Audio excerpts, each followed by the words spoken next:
I'm Hannah Benjamin, and I'm here at the California Capitol in Sacramento. And I'm here with Mr. Jim Judd, who is the acting chairman and co-founder of the North Bay Patriots.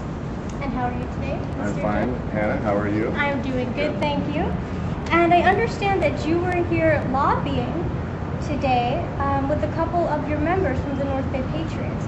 So can you tell me a little bit more about that and what we're lobbying for and how that went today? Well, today we met with several, actually 6 Democratic senators that are part of the resource committee here in Sacramento, and basically AB 118 is in suspense, and the goal is to get AB 118 out to the floor this coming year.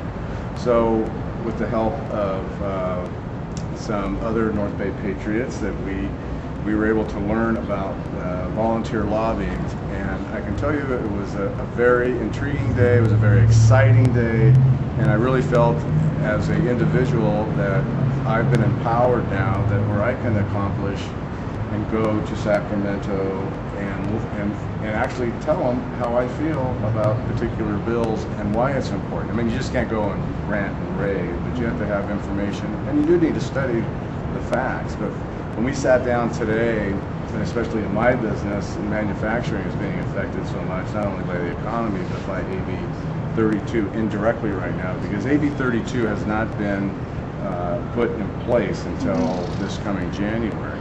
So, but with AB 32 coming online, what we're starting to see is where businesses are moving out of state.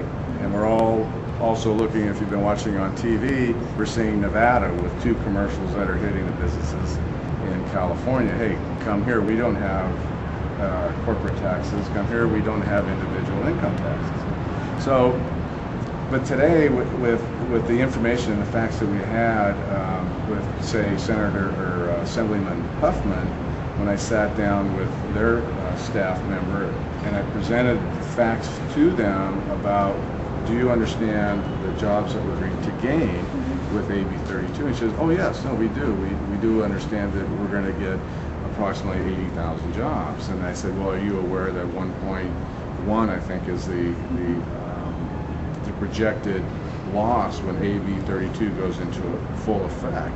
So there's a net, actually there's 1.8 million jobs is going to be lost. So there's a net effect when you add the jobs that are going to be gained to the jobs that are going to be lost. It's a net deficit of jobs, negative jobs of 997,000 people. And we can't afford that right now. We literally cannot afford losing those types of jobs. Coming back from a meeting down in San Rafael several weeks ago, I was driving up 101 corridor, and I wasn't driving, I was a passenger, but I was able to look outside and literally remember jobs that used to be, there was a job that I used to do business with. There was a job that I used to do business with. These are people that have jobs, their livelihoods are now gone because of how we outsource our jobs, and now putting AB 32 into effect, we're just putting another ball and chain on our legs. And certainly Sacramento doesn't need that, because look at the revenue that they're going to be losing.